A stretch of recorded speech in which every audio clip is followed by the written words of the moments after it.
नमस्कार, मेरा नाम है डॉक्टर पुरु धवन और आज इस वीडियो में हम बात करने वाले हैं डिस्टोनिया के बारे में। डिस्टोनिया पार्किंसन में होने वाला एक सिम्पटम होता है जिसके अंदर मसल्स आपकी स्टिफ हो जाती हैं, उसमें स्पाज़्म आ जाता है और ये इनवॉलंटरी होता है। अक्सर अपने हम हाथ को हिला रहे हैं, है ना? दोनों हाथों को हिला रहे हैं, आई ब्लिंक कर रहे हैं, ये एक वॉलंटरी मूवमेंट है। हम जब चाहते हैं वो तब हो पाता है। मगर अगर कोई ऐसी मूवमेंट होनी शुरू हो जाए जिसमें आपका बस ना चले, आपके ब्रेन का बस ना चले, उसको हम डिस्टोनिया कहते हैं। अगर ब्रेन में कोई दिक्कत है, क्योंकि ब्रेन हम सब जानते हैं कि ब्रेन हमारी बॉडी के हर मूवमेंट को कंट्रोल कर रहा होता है। तो अगर पार्किंसन किसी पेशेंट को है, ब्रेन के अंदर सेल्स को नुकसान हो रहा है, तो उनका कंट्रोल मसल्स पे से जाना शुरू कर देता है। कमांड अगर ढंग से नहीं आती या गलत आती है, तो हमें क्या देखने को मिलता है कि बॉडी के डिफरेंट डिफरेंट पार्ट में उसका असर। अगर हम देखते हैं जैसे ट्रेमर है, ट्रेमर क्या है? कंट्रोल का बाहर जाना है। इसी तरह से डिस्टोनिया भी हमें देखने को मिलता है पार्किंसन पेशेंट के अंदर।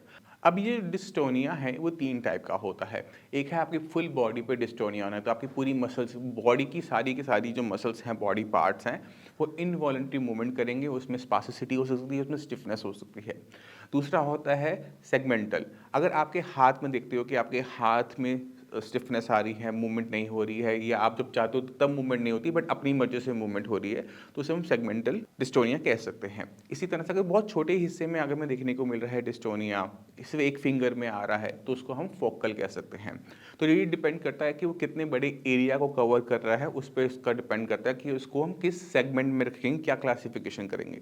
सिंगल पार्ट है फोकल, छोटे से इसमें फोकस हो गया ना वहाँ पे एक पर्टिकुलर पॉइंट पे, तो उसको फोकल कहेंगे। अगर वो एक सेगमेंट को है, आर्म को पूरा कवर कर रखा हुआ है, एक हाफ बॉडी को कवर कर रखा है, तो उसको हम सेगमेंटल कहेंगे। अगर हमारी पूरी बॉडी पे है तो उसको हम कंप्लीट डिस्टोनिया कहेंगे। अब ये 3 आपने समझ लिया, अब ज़रूरी है कि इसके पीछे इससे सिम्टम क्या होंगे। अगर आपका, जैसे हम देखते हैं कि कभी-कभी कुछ लोग अपनी मर्ज़ी के बिना ही ब्लिंक करते रहते हैं, आँखें हिलती रहती हैं, वो डिस्टोनिया का ही रूप है। दूसरा होता है फेस अपने आप टेढ़ा हो जाना, टेढ़ा हो गया, कुछ टाइम में अपने आप सीधा हो गया, ये भी डिस्टोनिया है, ठीक है? इसी तरह से फिंगर्स एकदम हाथ टाइट हो जाना और जब आप खोलना चाह रहे हो तो वो खुल नहीं पा रहा है, ये डिस्टोनिया है।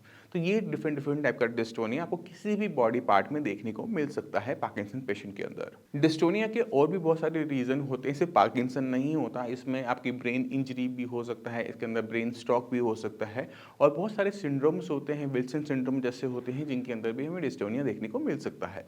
तो इसके लिए बहुत अच्छा डायग्नोसिस रखना, करवाना बहुत ज़्यादा ज़रूरी होता है। सिर्फ डिस्टोनिया हो गया इसका मतलब ये नहीं है कि आपको पार्किंसन हो गया। डिस्टोनिया जो होता है वो पार्किंसन का एक सिम्पटम होता है और ऐसी बहुत सारी बीमारियां होती है जिसके अंदर में डिस्टोनिया देखने को मिलता है।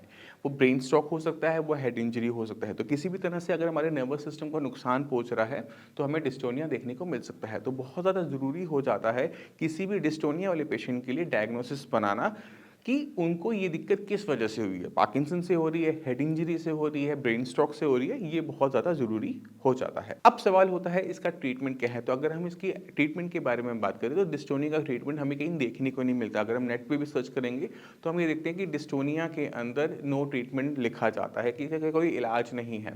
मगर हमें इसको थोड़ा सा और ब्रॉड व्यू से देखना चाहिए कि डिस्टोनिया के अंदर मसल स्टिफ हो रही हैं, तो हमें सबसे पहले काम क्या करना है, हमें मसल रिलैक्सेंट का यूज़ करना है कि हमारी मसल रिलैक्स हो सके, क्योंकि अगर मसल बहुत ज़्यादा स्टिफ रहेंगी तो वो पेन करती हैं। तो रिलैक्स करने के लिए मसल रिलैक्सेंट का यूज़ करना है। दूसरी चीज़ हम क्या कर सकते हैं कि मसल को रिलैक्स करने के लिए हम हीट का यूज़ कर सकते हैं, क्योंकि हीट जो होती है मसल्स को रिलैक्स करती है, टेंडन को रिलैक्स करती हैं। कोई किसी भी जगह पे स्टिफनेस आ रही है तो वो रिलैक्स हो जाती है। अब बॉडी के किसी पार्ट को अगर हमने हीट अप करना है तो उसके बहुत सारे मेथड होते हैं। आप ऑयल लगा सकते हो, ऑयल की मसाज कर सकते हो, क्योंकि जब आप रब करोगे तो वो जगह हीट अप हो जाएगी, बहुत एक माइल्ड हीट मिलती है। आप किसी जो मशीन्स होती हैं फिजियोथेरेपिस्ट के पास, उसका भी यूज़ कर सकते हो, और या फिर आप जेल पैड्स जो आते हैं मार्केट में उनका भी यूज़ करके बॉडी के उस पर्टिकुलर पार्ट को जहाँ पर आपको डिस्टोनिया हो रहा है वहाँ पर आप हीट अप्लाई कर सकते हैं। आपने यहाँ पे कोल्ड का एप्लीकेशन नहीं करना, आइसिंग नहीं करनी, क्योंकि इंजेक्शन करनी पड़ेगी, क्योंकि डिस्टोनिया अगर बढ़ता है, पार्किंसन आगे बढ़ता है तो दिक्कतें आगे बढ़ती हैं। तो हमने क्या करना है, हमने ब्रेन में हो रहे डैमेज को रोकना है, या जो डैमेज हो चुका है उसकी रिकवरी करवाने की कोशिश करनी है। और इस प्रोसेस में काम करता है न्यूरोप्लास्टिसिटी। न्यूरोप्लास्टिसिटी को बहुत कम लोग जानते हैं और बहुत कम इसके बारे में बात होती है। तो इस वीडियो के बाद आप न्यूरोप्लास्टिसिटी को गूगल पे, यूट्यूब पे सर्च कीजिए तो आपको बहुत अच्छी इन्फॉर्मेशन मिलेगी कि किस तरह से हमारा ब्रेन अपने आप में डेवलपमेंट करता है। अब समझो कि एक ब्रेन जो होता है उसमें जो न्यूरॉन सेल्स होते हैं वो बाय बर्थ फिक्स होते हैं। अगर मान लो कि आपके ब्रेन के अंदर 1 करोड़ सेल हैं, तो आपकी पूरी लाइफ के अंदर वो 1 करोड़ एक नहीं हो सकता। क्यों नहीं हो सकता? क्योंकि नर्व सेल्स जो हमें बाय बर्थ मिलते हैं, वो आगे नंबर्स अपने साइकिल्स नहीं बढ़ा सकते। वो कम हो सकते हैं बट वो बढ़ा नहीं सकते। अब हमने क्या करना होता है, अब मगर एक बच्चा जो था, जो अभी पैदा हुआ था, वो बोल नहीं पाता था, चल नहीं पाता था, खा नहीं पाता था, बट वो धीरे-धीरे क्या हुआ, हम इतने बड़े हो गए और हम अब बात कर पा रहे हैं, आप सुन पा रहे हो, समझ पा रहे हो। कोई मैथमेटिशियन बनता है, कोई साइंस टीचर बनता है, कोई साइंटिस्ट बनता है। ब्रेन की डेवलपमेंट कैसे हुई? जब हमारे न्यूरॉन सेल्स उतने के उतने ही हैं तो। ब्रेन में जो डेवलपमेंट होती है, वो नंबर से नहीं होती, वो कनेक्टिविटी से होती है।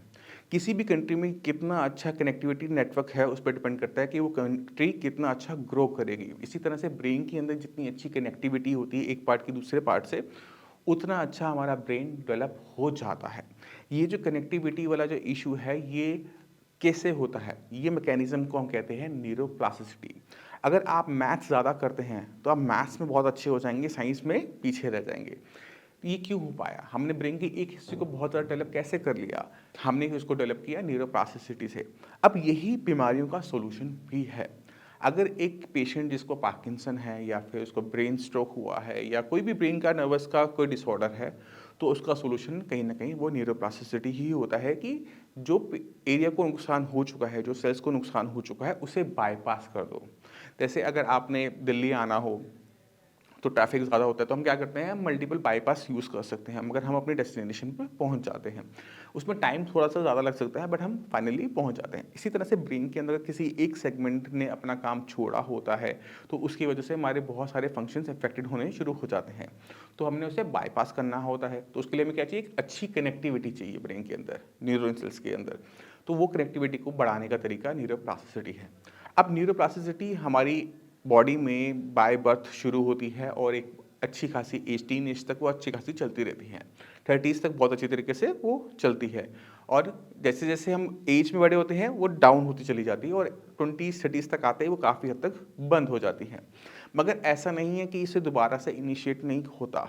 अगर मान लो कि ब्रेन को किसी टाइप की इंजरी होती है तो बॉडी, ब्रेन जो है वो अपने आप उसको हील अप करता है। जैसे स्किन पे कट लग जाए तो वो अपने आप हील अप होता है ना? इसको बस हमने साफ रखना होता है। इसी तरह से मान लो किसी के ब्रेन में क्लॉट आ गया है, नस फट गई, तो उसको हम ब्रेन स्ट्रोक कहते हैं, पैरालिसिस हो जाता है उस कंडीशन में। उसके अंदर भी पेशेंट के अंदर रिकवरी देखने को मिलती है क्योंकि न्यूरोप्लास्टिसिटी एक हाई स्पीड से शुरू हो जाती है अगले 6 महीने के लिए।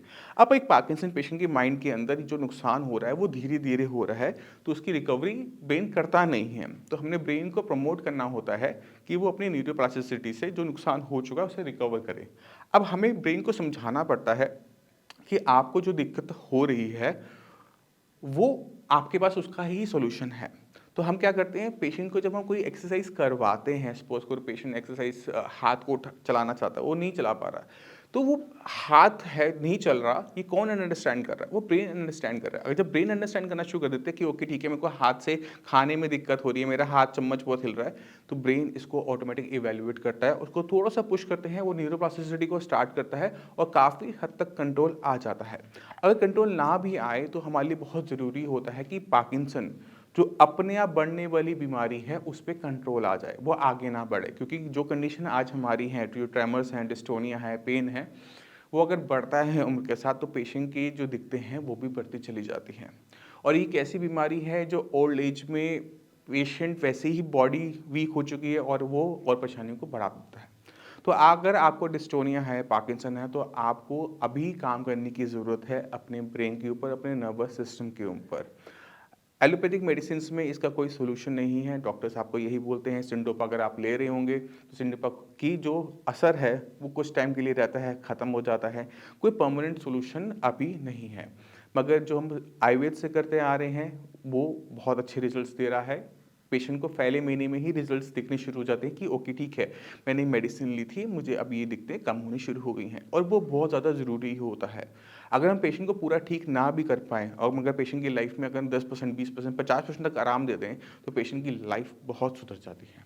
मैं उम्मीद करता हूँ इस वीडियो से आप डिस्टोनिया और पार्किंसन को बेटर अंडरस्टैंड कर गए होंगे। फिर भी माइंड में कोई भी डाउट है, डॉक्टर्स हैं उनसे बात कीजिए, वो आपको बताएंगे कि किस तरह से हम डिस्टोनिया पार्किंसन से बाहर निकल सकते हैं। आप इसी के साथ आप सभी चलने की आगे चाहूँगा। मिलते हैं अगली वीडियो में, तब तक के लिए नमस्कार।